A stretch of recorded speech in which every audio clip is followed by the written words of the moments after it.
Good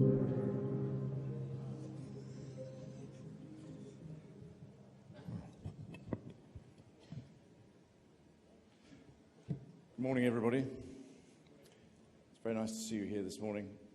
I was thinking when I was watching you coming in, because normally I'm the last person to come into a room, but this morning I came in first. And it's amazing how even the most important industrialists and business people and entrepreneurs still fill up from the back. It's like an old school behavior, but never mind. Ladies and gentlemen, I'm thrilled to be here today to introduce Pitch at the Palace in Malaysia. This is the first event that we have taken Pitch further afield than in Europe, so this is the first time we've done it in Asia. And I'm very pleased that we're doing it in Malaysia, because our relationship as two countries goes back a long, long way. And I don't need to repeat it, but there are things that intrinsically mean that you think in a similar fashion to the UK, and especially when it comes to entrepreneurial activity. Because from what I see and what I've seen on a number of either news sites or websites, there are a huge number of entrepreneurs who are being encouraged in Malaysia and in Asia. And this bodes well both for your jobs market and your prosperity, as it does for the global perspective. There are a number of organizations who can add value to entrepreneurs, and Pitch at the Palace is just one of them. But by providing this platform, it's my intention that we should be able to increase the level of cooperation between not only entrepreneurs, but also audiences such as yourselves, and give you access, the decision makers, access to new thinking and new ideas. Some of them may end up being disruptive to your businesses, but in most cases, there is something that you can do for these businesses, and I'll come to that a little later. Now, when putting this together, it came about because I felt that should I be investing myself, and how should I be doing, and how should I be supporting upcoming businesses? And it became clear to me that it was the wrong use of my time to be a venture capitalist. But when I then went and discussed with a number of people who are in the venture capital world, they said what's missing is somebody who can act as an accelerant to business. And so Pitch was born out of that idea. And so in that vein, I'm going to show you a short video which will just explain some of what the thinking has been, is, and will be in the future.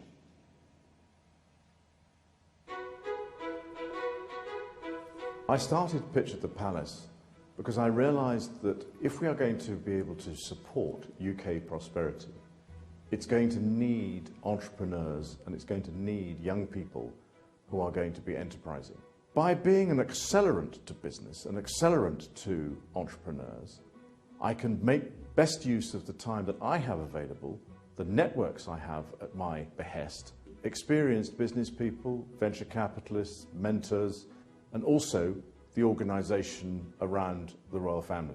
The journey in Pitch starts with applying to Pitch at Palace for a place, and then the down selection to the boot camp, which takes place about 3 weeks before the Pitch event itself. Pitch takes 42 businesses and takes them to St James's Palace to pitch for 3 minutes and 3 minutes only. It places them under pressure and puts them in the same room as about 300 decision makers in business who have lots and lots of experience of business, but it also offers them an opportunity to be able to get four things: into businesses' distribution systems, into businesses' supply chains. It encourages the businesses who are listening to become mentors and offer their services to those entrepreneurs, and also is an opportunity for those entrepreneurs to get finance. Since we started Pitch at the Palace, we've helped over 200 companies, and of those 200 or so companies, 66% of those have received funding in one form or other, totaling about £128 million. But also, 69% have actually increased their workforce, and the workforce numbers that we think that we have achieved are somewhere in the region of between 450 and 500 new jobs. Additionally, we have made over 2,000 connections to businesses, or between businesses and entrepreneurs, not only in the UK but also globally. None of what Pitch and the Pitch team could do could be done without the support and help of so many different people. And as Pitch grows, there is a need for new supporters and new networks. And so what we are looking for is for new people to come and support us and to work with us to encourage enterprise, to encourage entrepreneurial activity, and to create opportunities for businesses to grow. In entrepreneurial terms, Pitch has moved from being a startup to a scale-up. It's been an incredible journey so far, and we look forward to taking Pitch not only to greater places inside the United Kingdom, but also to engage with many, many more entrepreneurs around the world. And I know that this is only just the beginning of the journey, not the end. And I look forward to taking Pitch and encouraging people to support Pitch in the years to come. Thank you. A couple of housekeeping notes and one further interesting piece of news. Since I made that video, which was only a couple of weeks ago, another one of our alumni has had a great success and has been bought. And as a result of that, the figure of 128 million is no longer correct. And we've boosted that to now 238 million pounds of economic activity in just on 2 years. So you never can tell what one of these businesses is going to be able to achieve. But of those businesses that are presenting today, they've been through a certain amount of hell and pressure in order to get here. And so it's now up to them to present to you. They have 3 minutes, as always. And rather than a guardsman or a Royal Marine, because unfortunately we did have a guardsman here, but actually they had to go back. So we've got the gong in the corner to mark the 3-minute moment. There we are. I think that's actually going to be better than a guardsman, so we might have you back in London next time. My last housekeeping point is there are 2 things that I want you to register and remember today. One is that the entrepreneurs are here in order to pitch to you, to tell you about what they do. They will have, well, they certainly have more than one ask, but they will have one ask of the audience. And my request of the audience is that you follow up with one of them yourselves in some form or other, either by offering to be a mentor or by saying, oh, I can help you and I can introduce you to somebody, but there is something that you can do for one of these businesses. So I just ask if you would make that one follow-up call. There are, as I've said, the 4 things that are important to businesses, and one of the most important things is to give them the ability today to be as profitable as soon as possible, because as I've seen over the last year, the amount of money that is being pumped into starting up businesses is starting to diminish just based on growth alone and turnover and revenue. It's got to have some sort of profit margin. So the more that we can do to give these businesses a profitable future earlier is going to enhance their opportunities.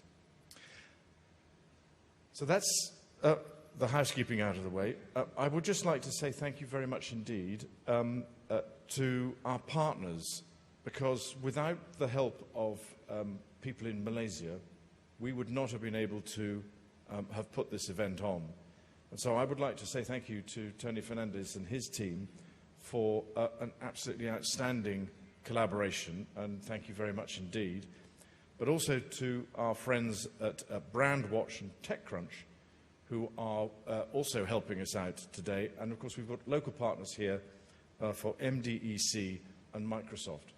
So thank you all, first of all, for your partnership and collaboration, and thank you, the audience, for coming to listen. So I will now step aside and let the pitches continue, and there is somebody who's going to run the... He's there. Good. Thank you very much.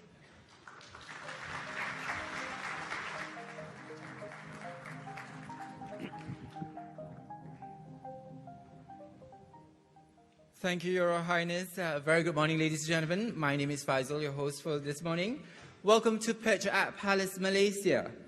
So today we'll be seeing 14 startups pitching their ideas across for only 3 minutes. And as His Royal Highness mentioned this now, once the 3 minutes is up, this will happen. Okay. And for today, we very much encourage the use of social media. And these would be your Wi-Fi networks and password for the day. It's on the screen, left and right. So if you'd like to log on to your Wi-Fi networks, those are the password. And today's winners are chosen by voting. So to vote, I shall repeat this process again later, but for the benefit of it, we need to go to pitchmalaysia.com/votes, and this will happen only after all 14 pitches are done. You would also require a code, which you will find at the back of your badge, right? And pitchmalaysia.com/votes is also the medium for you to reach out, get in touch, tweet, and find out more about the 14 startups today and their wonderful ideas. So I shall now pass the floor to our moderator, Malik Ali, founder and managing director of BFM 89.9, Malaysia's business radio station, for the pitching session. Thank you.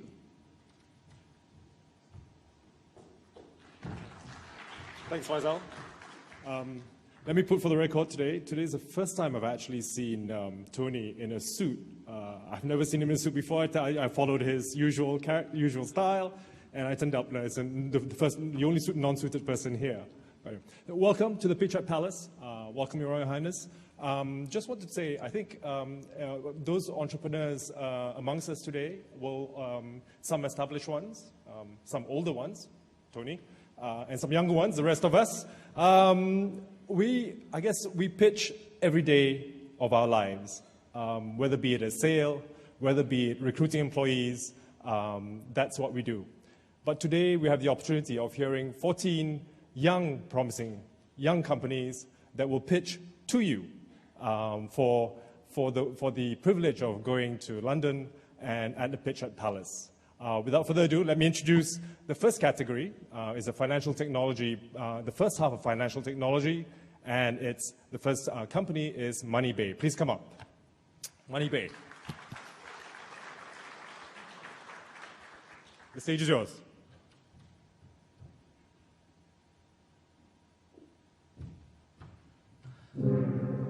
All right. Good morning. First off, I would like to say all of you here look amazing today. Yes, you're welcome. So my name is Christian. I'm the founder of MoneyBay. So we believe that your money exchange experience is about to change. So first off, how many of you here change money on a regular basis? Can I see a show of hands? All right. And how many of you end up, lining up and going from money changes to money changes just to get stuck in a queue?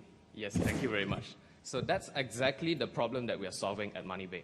So our solution, we aim to help money changers to make money, and of course we aim to help users like you and me to save money.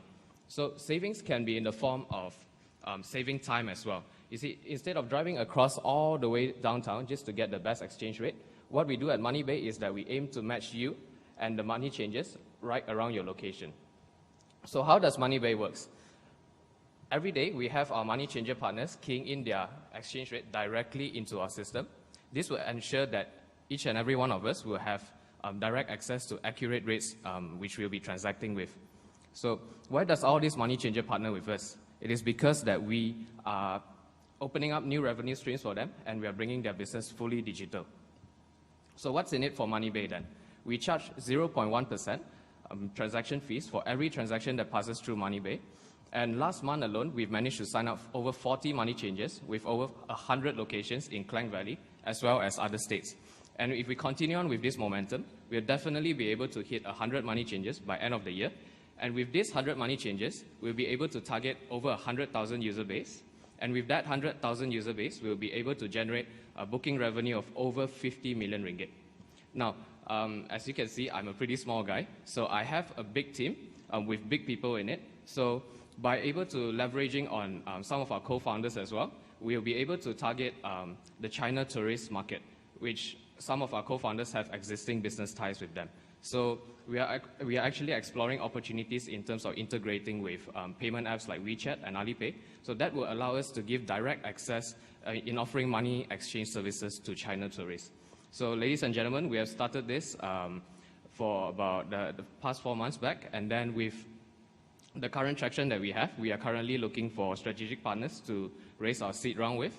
And if you head on to our website and the Google Play Store, you can actually download our app and find the best money exchange rates around you. So if any of you here would like to know more about us, I'll be more than happy to buy you a drink after this. Thank you.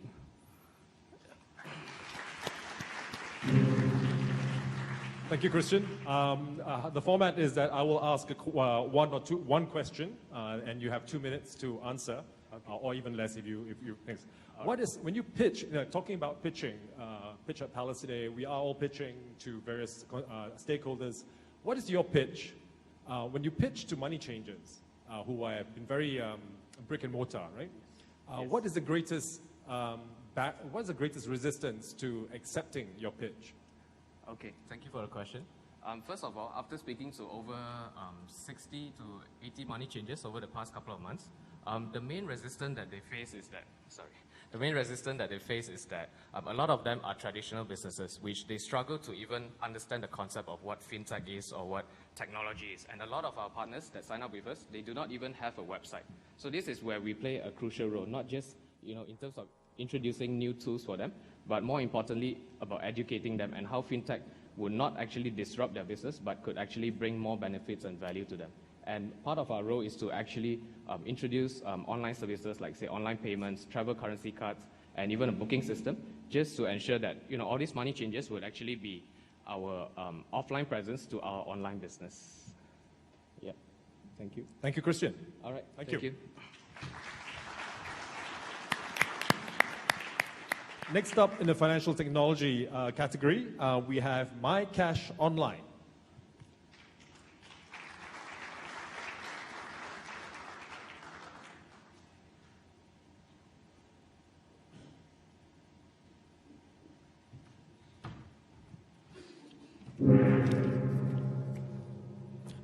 Hello, good morning. My name is Mehedi. I am from My Cash Online.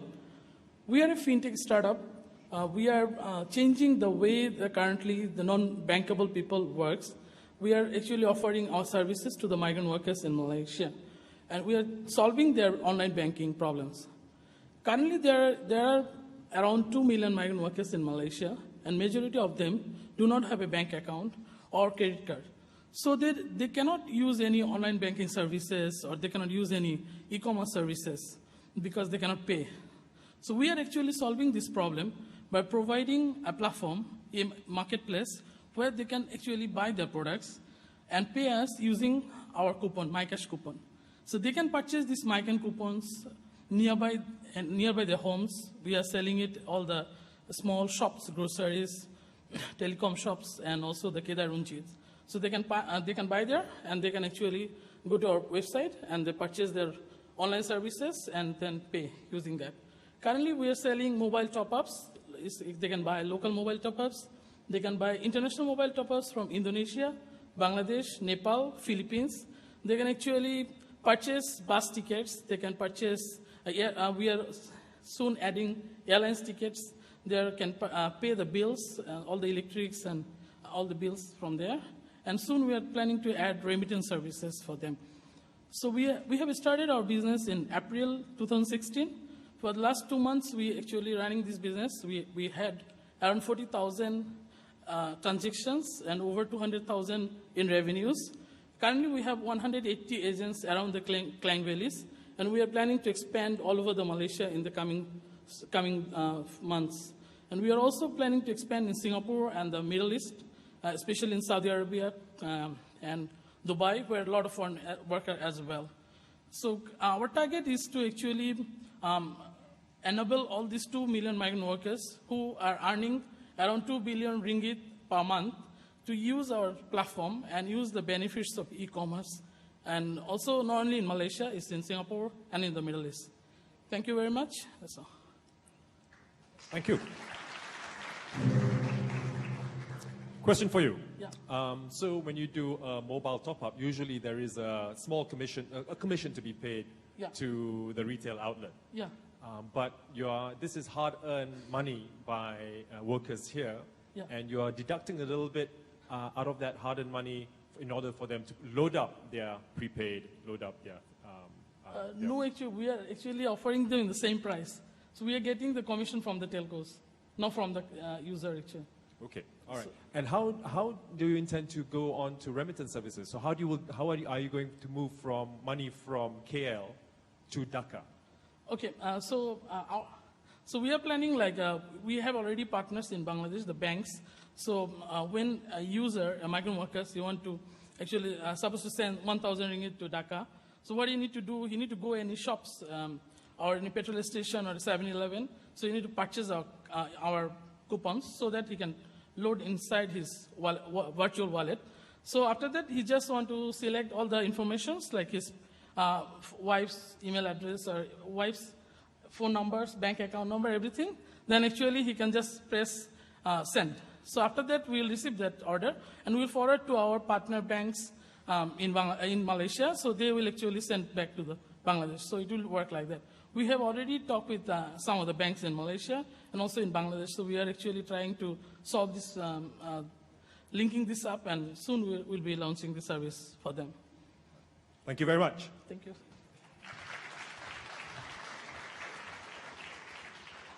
Next up, we have Scholar Fund. Come on up, Scholar Fund.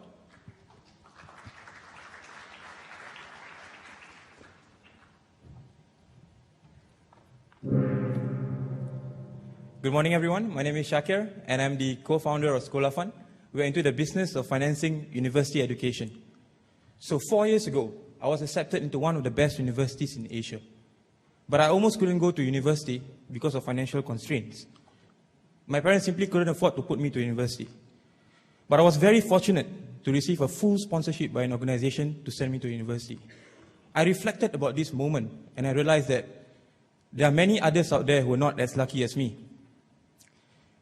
On one hand, today, we have millions of undergraduates from middle and lower income families who find it difficult to pay for their university education due to two main reasons. Reason number one, there's a lack of scholarships.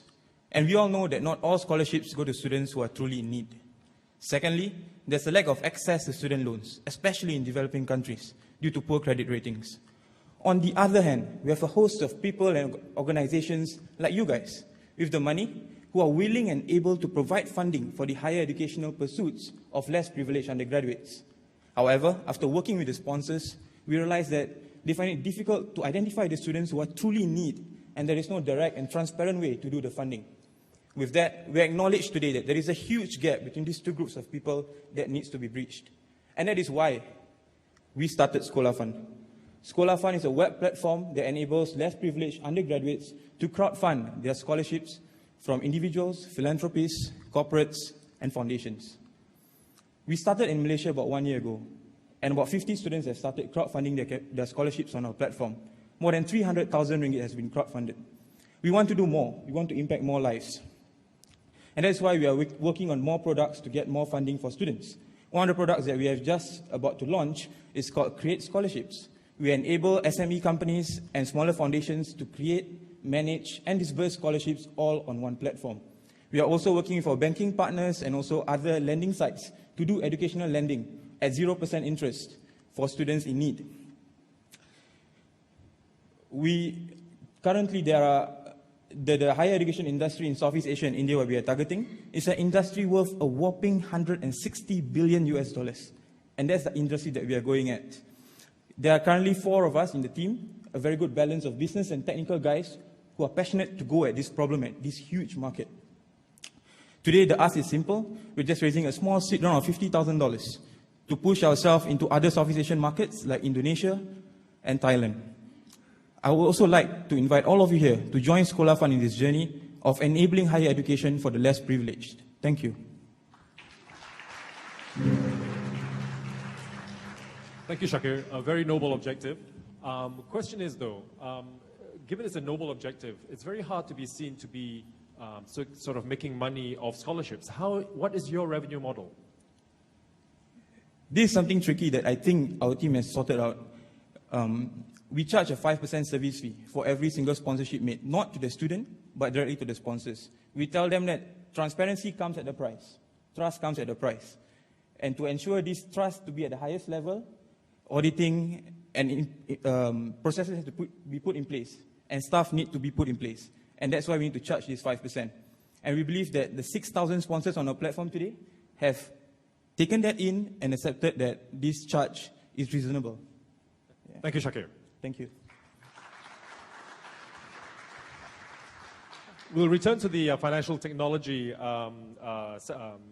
sector at the end, but here next up we have the mobile app category, and here we have Service Hero.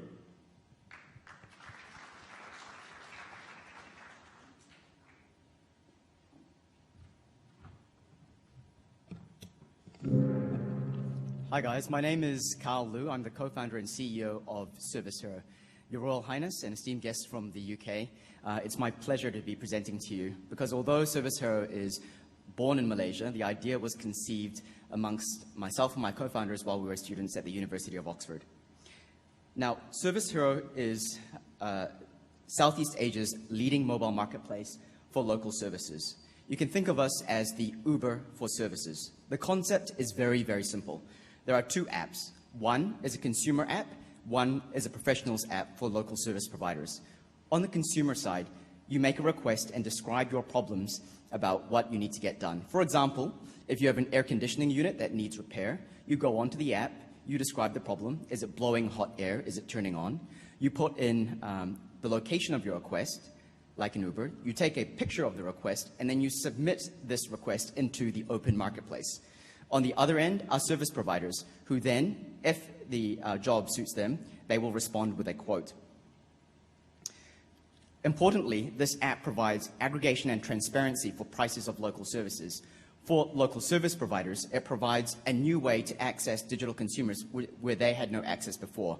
The current landscape in Malaysia, there are small and medium-sized enterprises still putting signboards on trees to advertise for their services. That is a huge sign of desperation to get work. When me and my co-founders were living overseas, we decided to come back and decided to empower local service providers in Malaysia and beyond. We're a proudly purpose-driven organization. We exist to empower local service providers in Southeast Asia. 97% of all businesses in Southeast Asia are small and medium-sized enterprises, yet more than 95% of these 97% are not digitally enabled. We exist to empower these people.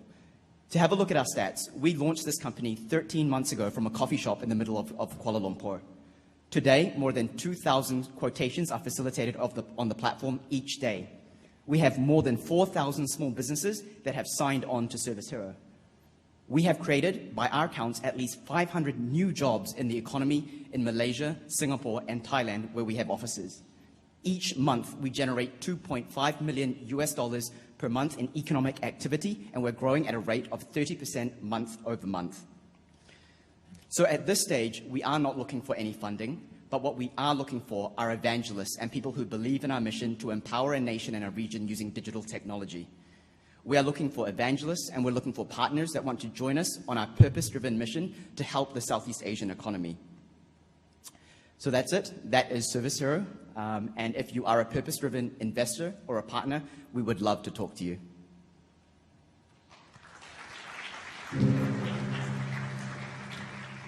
You made a reference to, don't go yet, Yeah. You made a reference to Uber when you say that you're the Uber of services.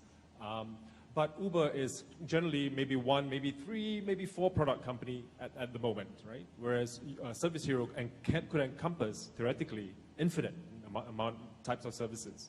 What has been the challenge for you in terms of all these diverse services? And were there any technical or business challenges in addressing all Absolutely.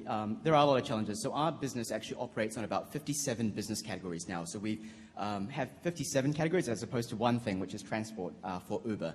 By the end of the year, we will encompass more than 1,000 different types of service categories. It has been a challenge for us to attract talent, but over the last few months where we have been getting attention, we've been able to attract some great engineers from Silicon Valley that are Malaysian who want to come back home and do something for this nation. So one of our biggest challenges is attracting talent back home. And as a Malaysian who has had the privilege of an education overseas, I really want to encourage the cause to bring them back home. Thank you. Thank you, Service Hero. And I'd like to take this opportunity to say good luck to the UK in the months after the Brexit. We really celebrate diversity at Service Hero. There's 15 nationalities that are represented from Bhutan to Zimbabwe, and we believe that innovation and creativity can only prosper when there is diversity. Thank you. Next up, to open up the e-commerce category, we have Air Shopper. Come on up, Air Shopper.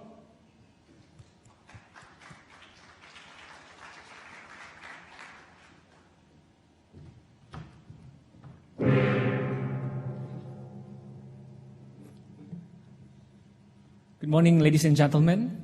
So can I have a show of hands here, please, if your family or friends would usually ask you to buy something when you're traveling overseas? Well, I can see lots of hands there. All right. Could you please introduce yourself as well? Yes, my name is Richard Kerr. I'm from Air Shopper. So Mr. Tony Fernandez, I'm not sure if you're actually aware of this. Even your cabin crews are actually helping their family and friends to buy things from overseas. So as you can see, people are doing this because not everything is sold online. And number two, international shipping can be expensive. And three, there are many things that cannot be shipped to Malaysia. So we created this platform called Air Shopper, where we connect shoppers and travelers worldwide.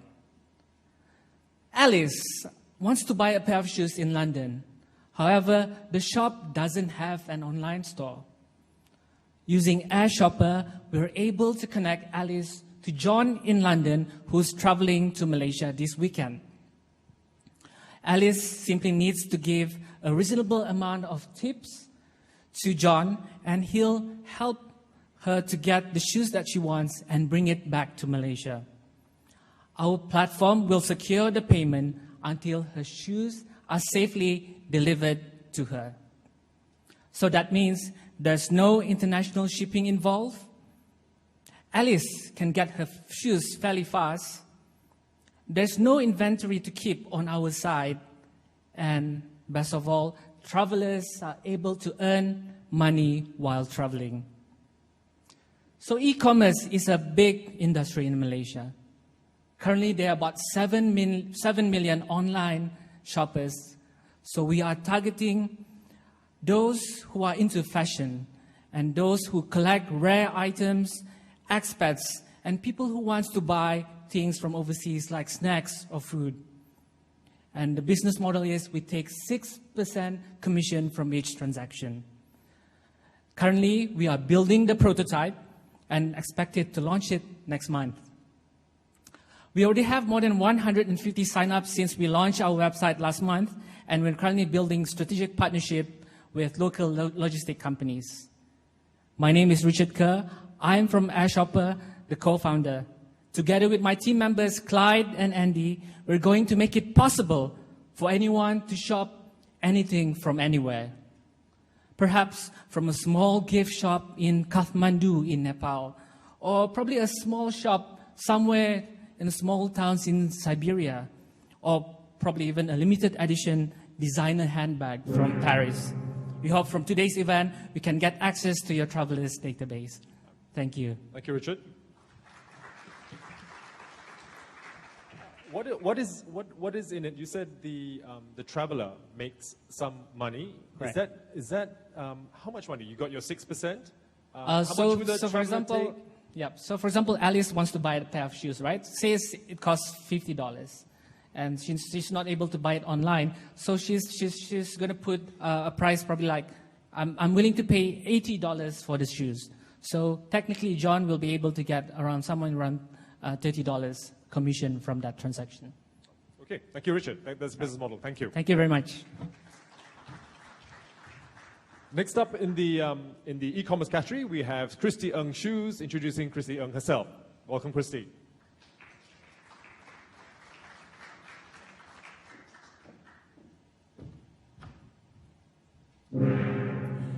Good morning. My name is Christy, and I dreamt of being a shoe designer since I was 4 years old.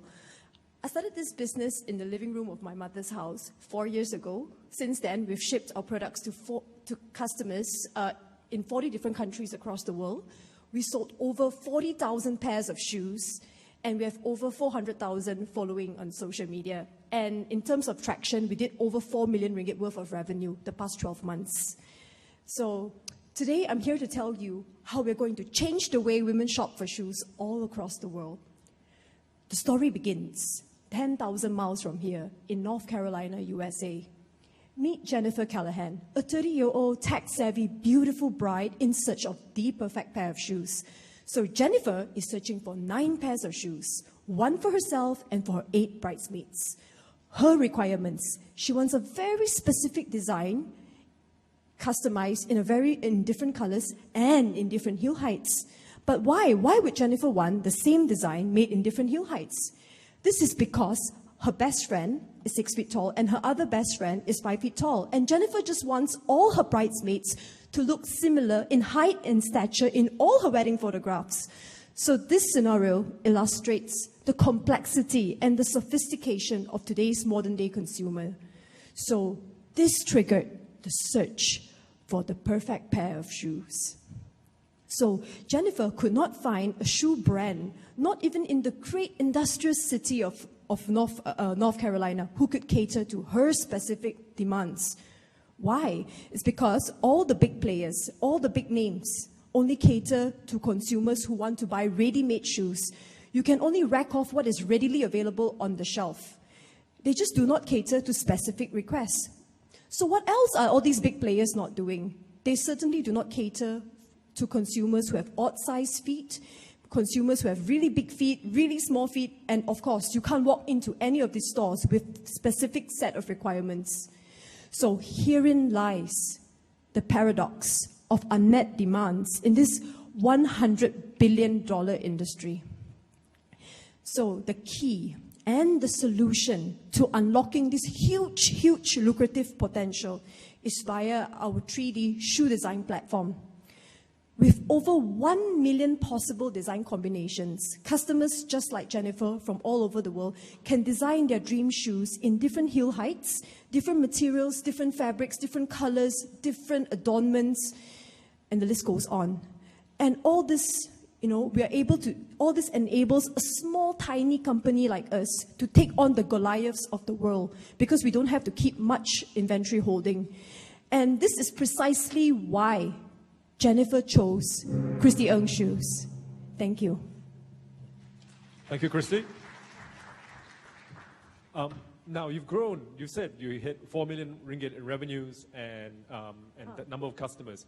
What has been your greatest growth challenge? My greatest growth challenge is mitigating my reducing the amounts of returns that we have. We're able to reduce that dramatically over the past 6 months because, so that was one of my greatest growth challenge. And I guess we've been able to overcome that. All right. Thank you very much, Okay, Christy. thank you. Next in the e-commerce category, we have EduStreet 1, 2, 3. Come on stage.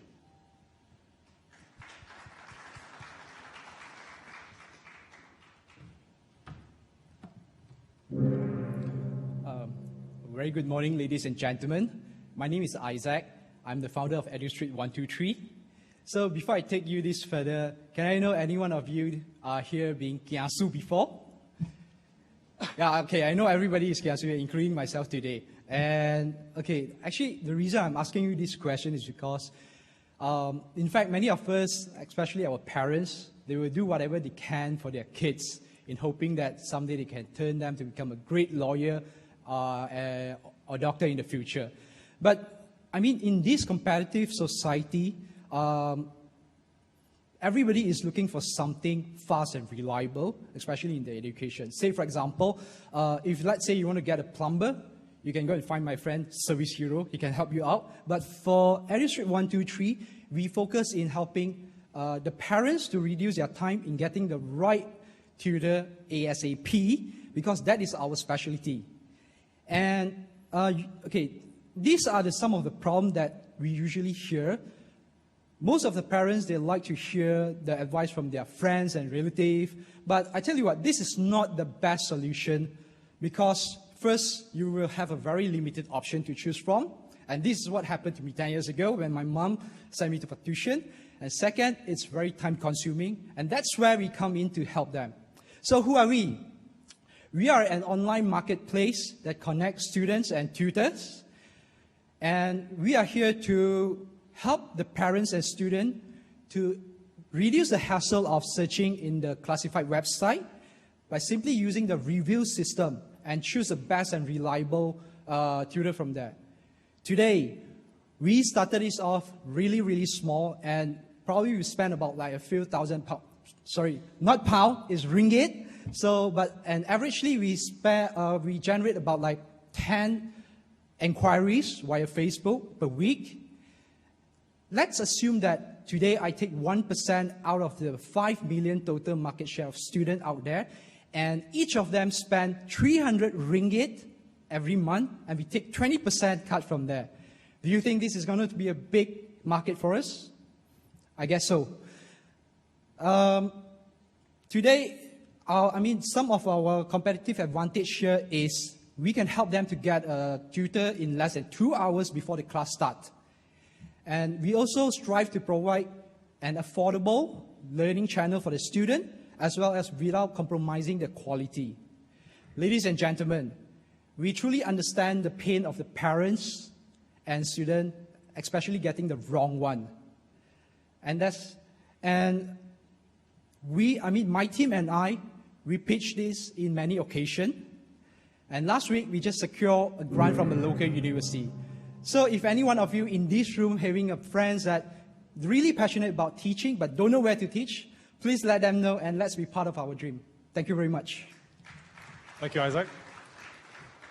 When you're pitching parents, Yep.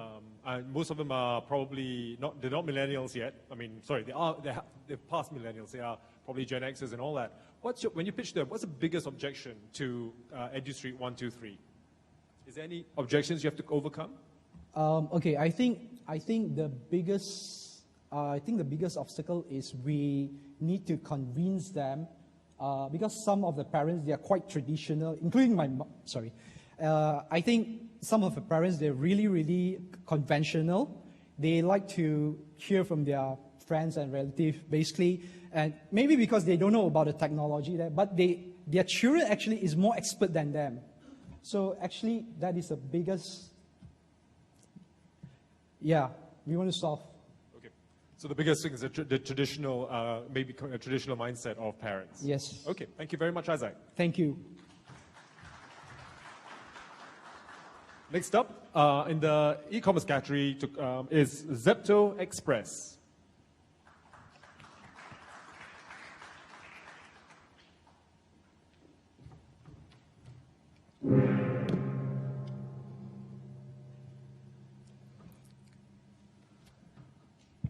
Hi, my name is Muhammad Izzaru Yamin. I'm the CEO of Zepto Express Berhad. Zepto Express is the on-demand crowdsourced delivery that bridged the last mile gap between consumers and retailers by offering instant delivery. When I say instant delivery, it's between 45 minutes to 3 hours. So what are the main problems consumers are facing out there? Late deliveries, fixed delivery schedule, limited collection stations, and not to forget, missing in action parcels. So do we have any solution to these problems? Yes, we have the solution.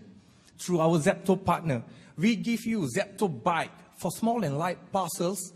We give you Zepto Car for bulkier items or items that needs extra care. We give you Zepto Truck for higher counts of items or items that needs more manpower. And we bring you Zepto Run, the carbon-friendly option for pickup and delivery, which leverages on the current infrastructures that we have, such as MRT, LRT, Putra, KTM, or even pedestrians or cyclists. It also helps to reduce CO2 emissions. Zepto Express saves the earth. On top of that, we have created the Zepto API for retailers to connect to our platform. Our vision is to entirely change and disrupt the entire business landscape of instant delivery through crowdsource. And our mission is to ensure every citizen in the city is able to undertake delivery tasks under our Zepto guideline. Can you imagine everyone here is able to undertake delivery tasks? We have started our MVP in August 2015. And to date, we have 285 verified crowdsourced partners from 790 signups. And we are looking to expand this number to 1,000 by the end of 2016. As we can see, most of our partners are doing an average of 6 to 7 deliveries per day. And they are earning up to 80% from the sales. And we are now servicing Kuala Lumpur, Selangor, Negeri Sembilan, and we would want to set foot and dominate the business in the ASEAN region and also the Europe region. Zepto Express now gives consumers a better option to choose from the modern crowdsourced delivery method, which can also provide flexibility and potential of new jobs. Thank you. Thank you, Zaris. So, in your slide, you said you're the Uber for delivery. Yes. That could be a very literal slide because Uber might be going into delivery. Yes. And question to you, how do you compete with that? Okay, first of all, when you are talking about delivery, you need to know what type of market segment.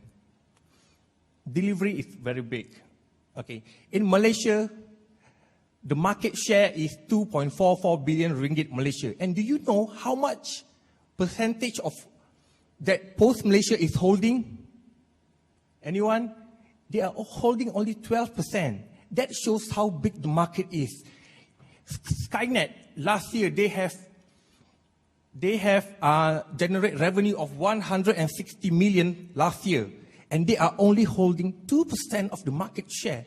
This shows how big and everyone can share the cake. Thank you, Zari. Zari of Zepto Express. Next up, and we're kicking off this big data category now. We have, and forgive me for pronunciation this, Gluck Technologies. Apologies. Please feel free to correct me up on stage.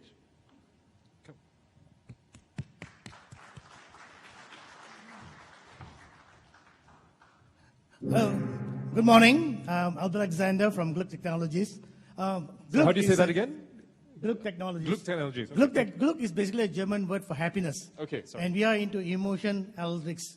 And what we do is basically we measure the audience demographics and capture the emotions in real time.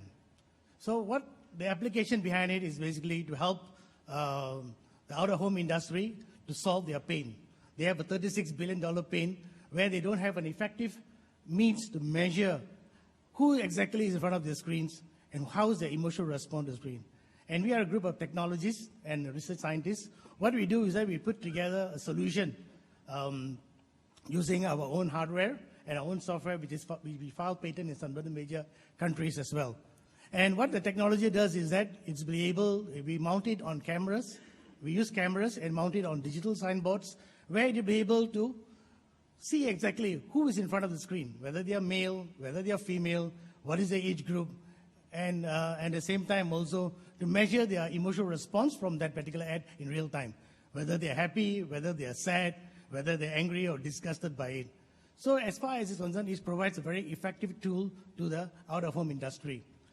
And going forward is that we have developed the technology using the audience measurement as a parameterized tool, whereby we enable real-time content delivery. That means to say, if we see in front of a digital screen a huge bunch of males, we may run male-related ads, female-related ads, or family-related ads. So this delivers content real-time to them.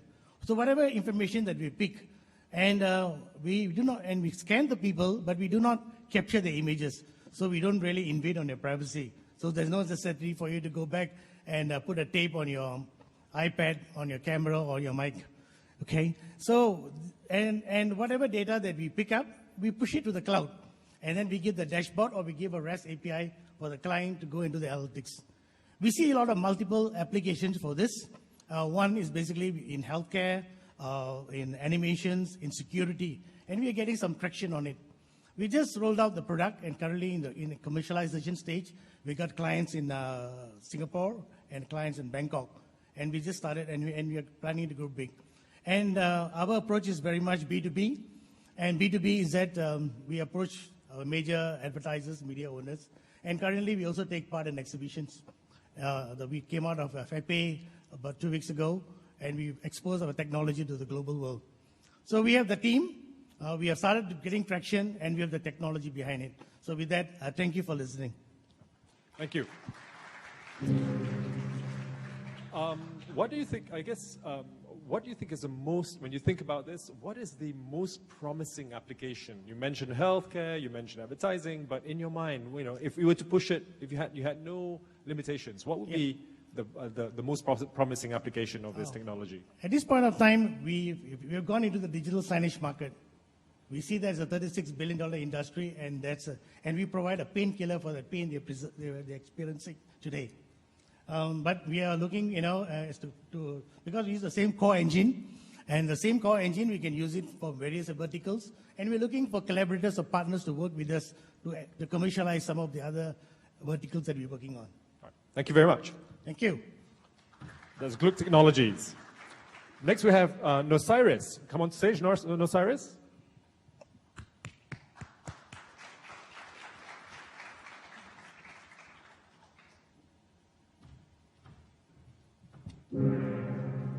Hi, I'm Stalin from Osiris, the CEO and co-founder.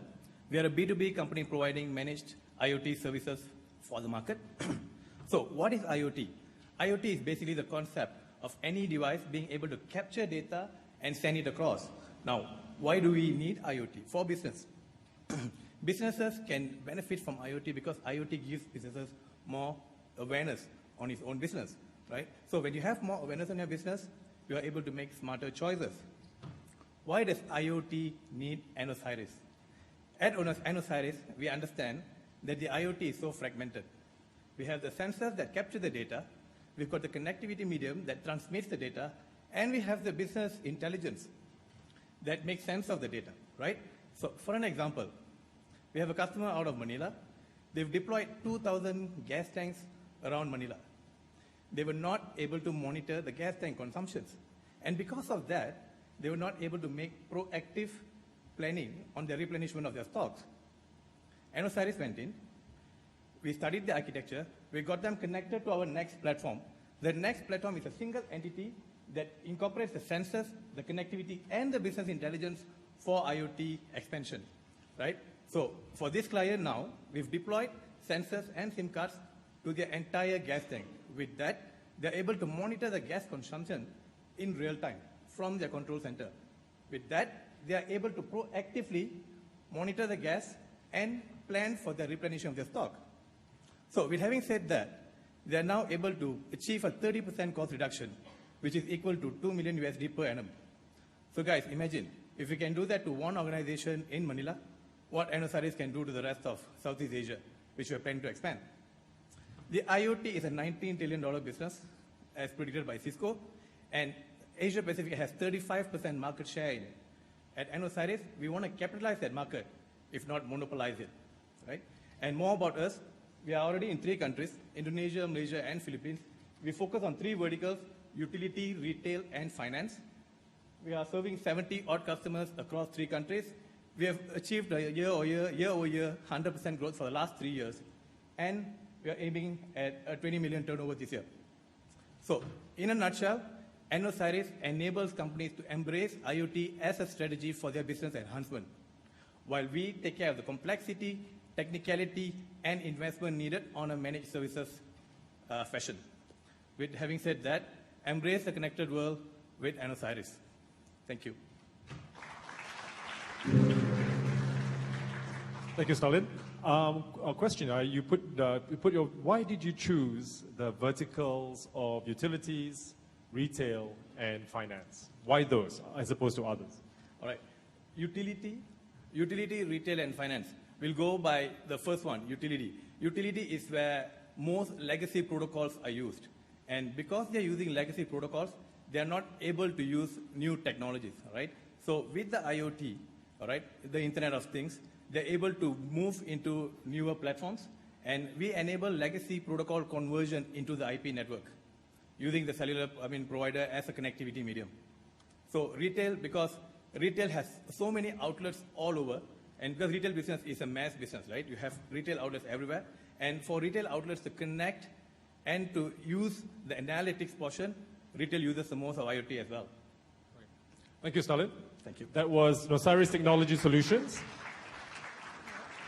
on the enterprise solution sector. The next up is we're moving from enterprise solutions to healthcare, and here we have door-to-door doctor.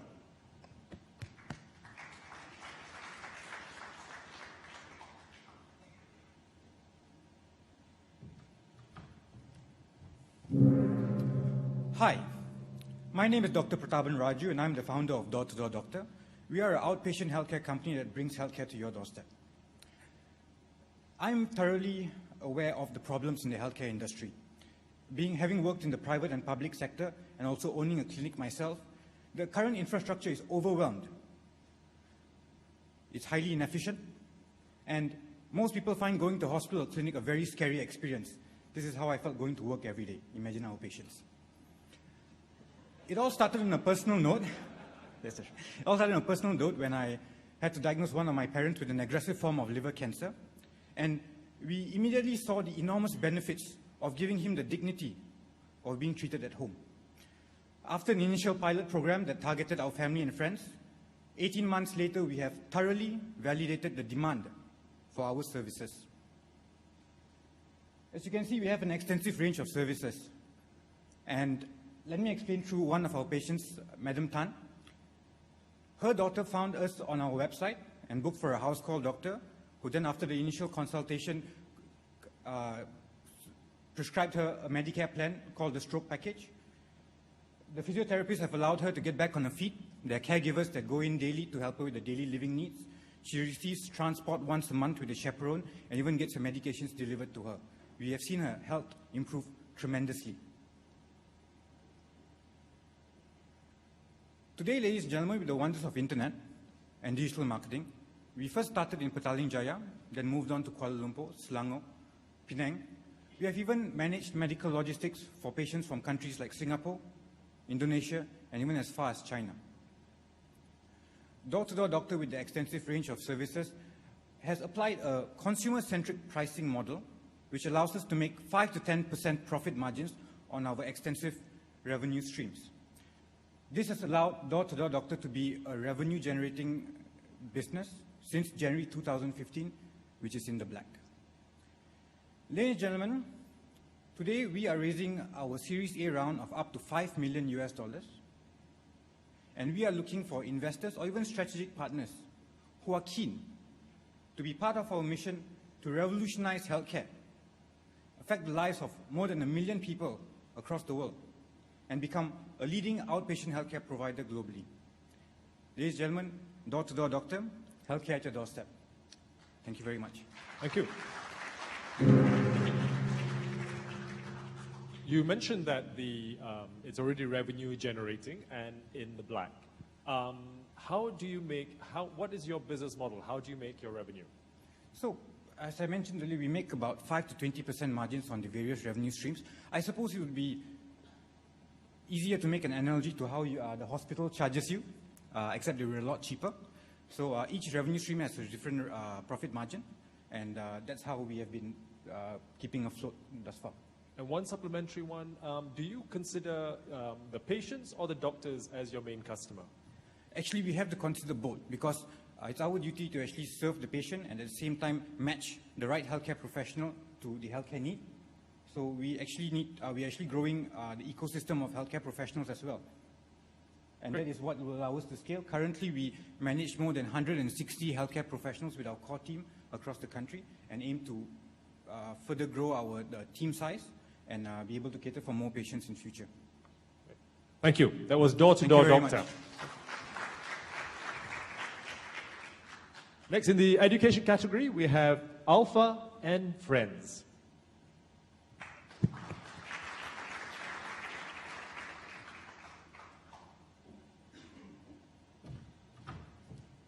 Good morning, I'm Ms. Ho from Alpha and Friends. 14 years ago, my 5-year-old son came back from school with this homework: circle plus circle equals circle. He was asked by his preschool teacher to color the first circle red, second circle yellow, and the last circle orange. He had a sad face. He doesn't understand why. Me, as an engineer, felt that it was not right to learn science this way. We think the child should learn science the fun way, and it should be fun when they do the experiments. So I decided to quit my job, design a science curriculum with a right system so that my children and all the preschoolers get to do science experiments every week. So take for example, when they learn about color mixing, they get to use this test tube and pipette and drop red and yellow and see for themselves the color change into orange. It is like magic to them, and it inspires them to learn. So we have 14 years of experience in this industry. We have embraced technology by developing an interactive and teaching and learning software in our curriculum. There are 90 lessons in our curriculum. We pick the best of both worlds, technology and reality, to give the children a unique learning experience. So this program, we have 90 episodes of 3D animation movies on simple science topics so that the children can watch, and they love watching it. They don't mind to watch it repeatedly. The teachers get to use the software with our teaching aids to teach better. The children get to bring home this experiment kit, do the experiments, and share it with their daddy and mommy. So this is our copyright, and we have registered trademark for our IP. We believe we are the pioneer in this industry. Last year, we have won the Asia Pacific ICT Award. This is a subscription-based B2B business model. So what really excites us now is that this program can be used in all preschools in the world. We believe we have a world-class program that can impact millions of children, including the vulnerable children, such as children with special needs, children that live in remote areas, and the girls who have not been given the equal opportunity. So join us in impacting children through our program. Thank you very much. So, as you said, you mentioned about international expansion, I guess, or distribution of your products. How do you get over, and you mentioned, I think, previously something about having a deal in Vietnam, not in this presentation, but in your pack. How do you get over any cultural barriers, for example, language, nuances? So whenever we explore to different countries, we have to localize our program. So currently in Malaysia, we have 600 preschools, but when we go to Vietnam, we actually have to work with our local partners to make sure that it's localized. And because it is developed in Malaysia with our local talent, we have the cost competitive advantage to reach out to all these children in the developing nations. We also have a lot of interest from the developed nations where they see that this is the good program that can serve everyone in the world. Thank you. Thank you.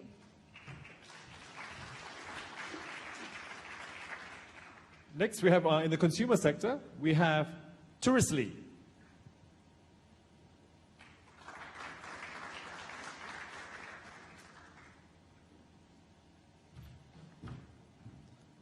Good morning. My name is Aaron Sama. About a little over a year ago, my family went for a holiday to Singapore. We had my parents who were in their 60s, my sister, her husband, my wife and I in our 30s, and my daughter was a year and a half at the time. So to plan the trip, we did what everybody does. We went to an airline that you may have heard of called AirAsia.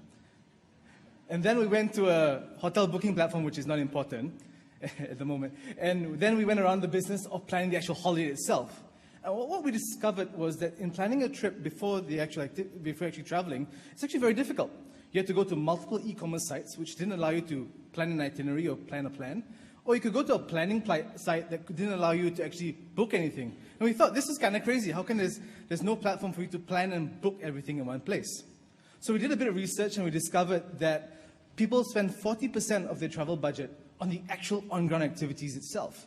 That's about a $100 billion industry in Asia Pacific alone. And so with that, the idea of Touristly was born. Touristly is a platform that allows you to create and book itineraries in one place. When you come to Touristly, you'll be asked to select a destination. Right now, we serve many amazing destinations from Sydney to Tokyo to Kathmandu to Phuket and Bali. Once you select a destination, we'll ask you to select activities to add to your own itinerary. So you can choose from restaurants, spas, tours, attractions, museums, and even the occasional event. Once you're done adding all these activities to your itinerary, you can book it all in one transaction. So you've created your own travel plan. And if you really enjoy the experience, we recommend you to share it on social media so your friends can take a look at what you've done, and maybe they can have the same holiday that you had. So to steal a phrase from the airline I mentioned earlier, now everyone can become their own travel agent. Over the last year, we've worked really hard, and we've grown the business from having just 25 destinations to now having 65 destinations. We started with 200 activities that you could book on the platform, and now we have over 7,000 activities. And 6,000 people have used the platform to create itineraries on the platform. And we've discovered that people actually spend about 1,000 ringgit on average on every transaction that they make.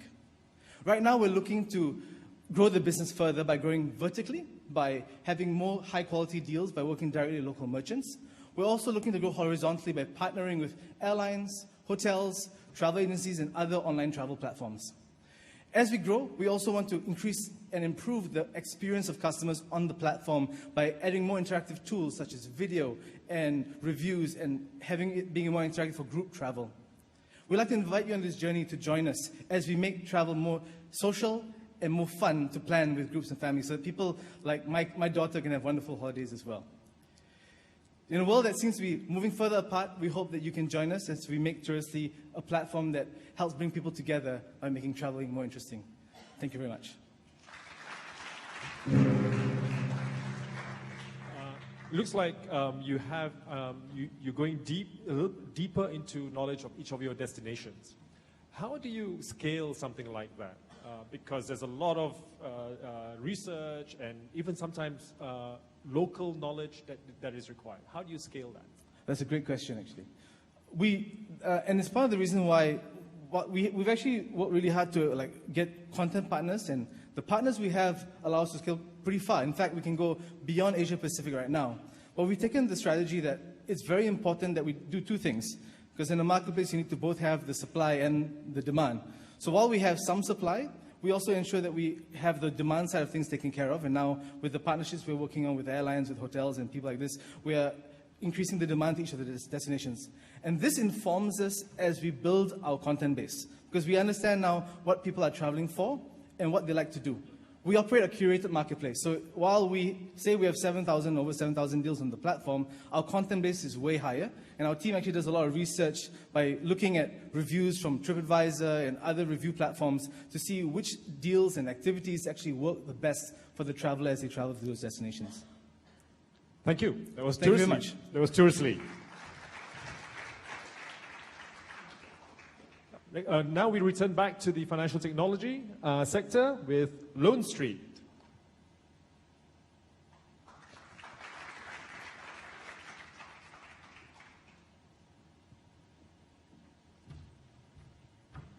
Good morning. My name is Jared and I'm from Loan Street. I'm very proud to be here to introduce to you a cloud-based platform that was designed specifically to help the real estate industry with a very huge problem that they are facing today. Think of the last time you went house hunting. Eventually, you're going to come to a unit or a house that you like. And it's at this point that the real estate agent will convince you or prompt you to please put a down payment and book this unit before others do. However, most of us, we stop short of putting this booking. Why? Because assuming you could afford the down payment, most of us would still have this question. Can I get a loan of the amount that I need so that I can see this purchase through? You don't want to lose your deposit, do you? Now, sadly today, it is very, very inconvenient and difficult to find an answer to this.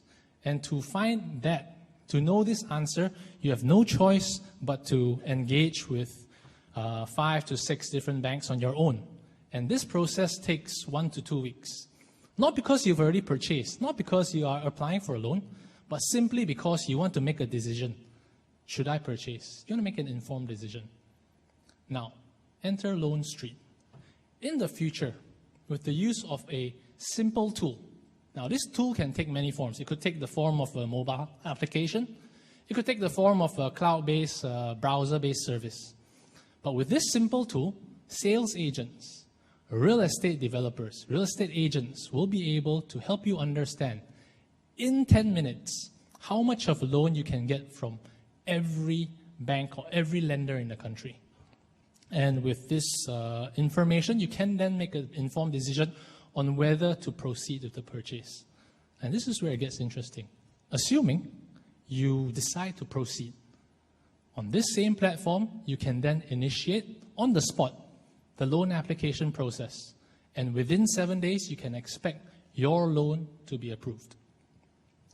Our patented technology brings together all the scorecards of various lenders in the country onto a single platform. So this platform, as you can tell or guess by now, is not just relevant to the real estate industry, but it's also relevant to different verticals. For example, car dealerships, digital aggregators, even alternative lenders, not just banks, right? And the beauty about it is because we developed this service as a cloud-based service. It's a service, yeah? It's scalable internationally. So I've run out of time. Thank you very much for having us. It's a real privilege. Yeah. Thank you, Jared. Just to ask, your revenue model, is this, where does your revenue come from? Okay, for this platform, we actually have 2 revenue models, and today they are both generating revenue already. On the lender's side, it's quite easy to understand. We charge per transaction or per closed account. Whereas on the subscription side, the subscribers will be people like property developers, will be people like real estate agents, car dealerships, digital platforms. We charge them a monthly subscription basis with an onboarding. So they are both today a reality. Yeah, we're happy to say it's going well. Okay. Thank you, Jared. And that was Loan Street. Thank you very much. That concludes the 14 presentations that we had. They were pitching to you. They were pitching their business ideas to you. I think I'll leave it now to Faisal to walk us through the voting and the assessment process. Over to you, Faisal.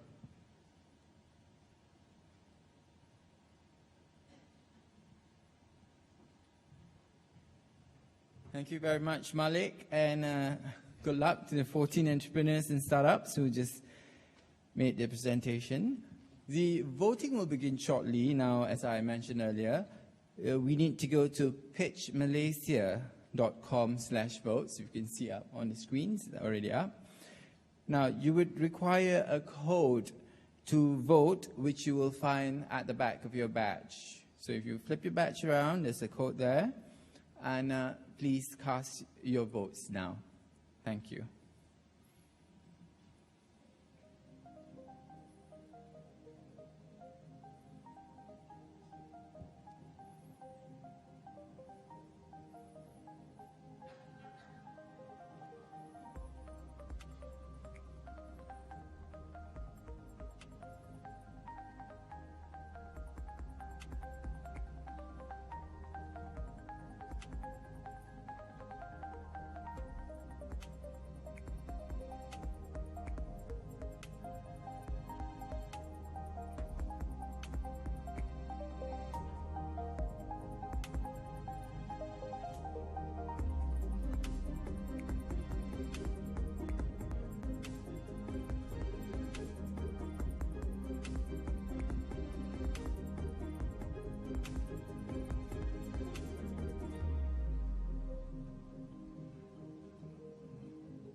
Ladies and gentlemen, you have a couple of minutes left to vote. Please cast them now. Thank you.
Ladies and gentlemen, the voting is now officially closed. So while we wait for the results, just a reminder, please visit pitch@palace.com. Have fun hashtagging #pitch@palace for all the photos and tweets today. Please make it, let's make that a worldwide trend. I'm sure Tony Fernandez would help us. He is actually top 10 most influential Twitter user, right? And of course, the Twitter handle is @the Duke of York. Once again, pitchnature.com/votes is also the medium for you to go to reach out, get in touch, tweet, and even find out more about the 14 startups today and their ideas. Okay, it's coming in. Just give me a second. Right, ladies and gentlemen, I now have the results in my possession. The winners who will be going to the finals at St. James's Palace, London in December are, in no particular order, congratulations, Twersley and Christy Ng.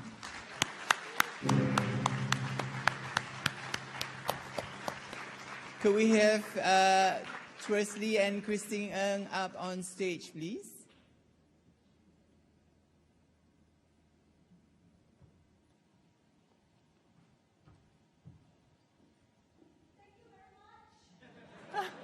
Congratulations.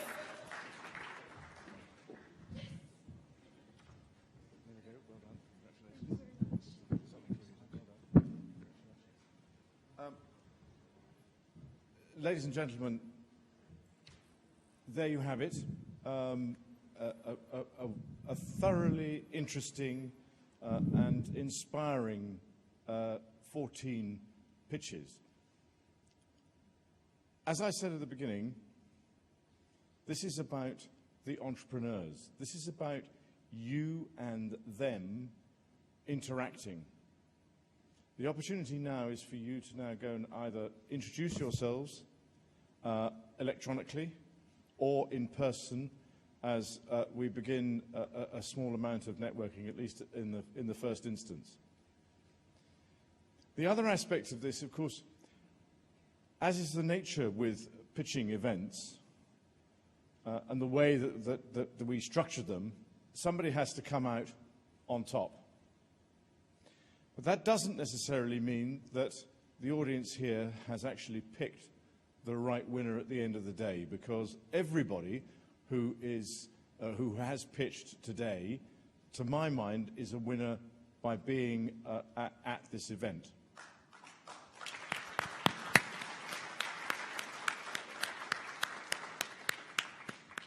The other aspect, and I've already told the entrepreneurs this, and it's worth repeating, because they have gone through the boot camp process and have reached this stage, they are inside the pitch organization. And so when it comes to our attention that there is an opportunity for one of those pitching businesses or one of those businesses, we will automatically collate and add them to any introductions that is necessary. So congratulations to all of you on an absolutely outstanding set of pitches. Thank you for the gong. I was very impressed with your timekeeping, and not only was I impressed with your timekeeping, I was also impressed with the way that you wrapped up having been gonged. And that is a really difficult aspect of doing a pitch, so congratulations. And ladies and gentlemen, thank you for being such an enthusiastic audience, and I hope that there is an opportunity now either to discuss with my team or with the entrepreneurs as we go into a cup of coffee and a networking session. So thank you very much indeed. We look forward to hopefully being able to repeat this on a not infrequent basis in this part of the world and Malaysia in particular. But thank you very much for today. Congratulations. Well done.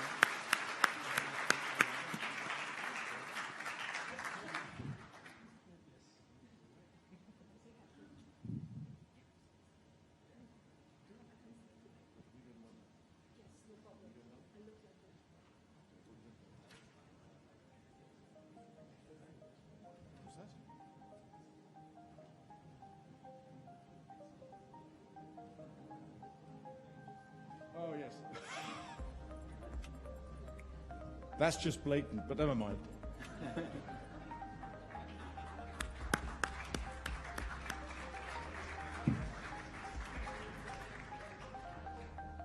Thank you, Your Royal Highness, and congratulations, Christy Ng and Worsley. Once again, thank you also to our platinum partner, Microsoft, partner MDEC, organizing partners, Tune Labs and AirAsia for making today happen. Thank you, everyone. Pitch Art Palace Malaysia will continue with a networking session. Please make full use of it. Have a great and productive day. Thank you very much.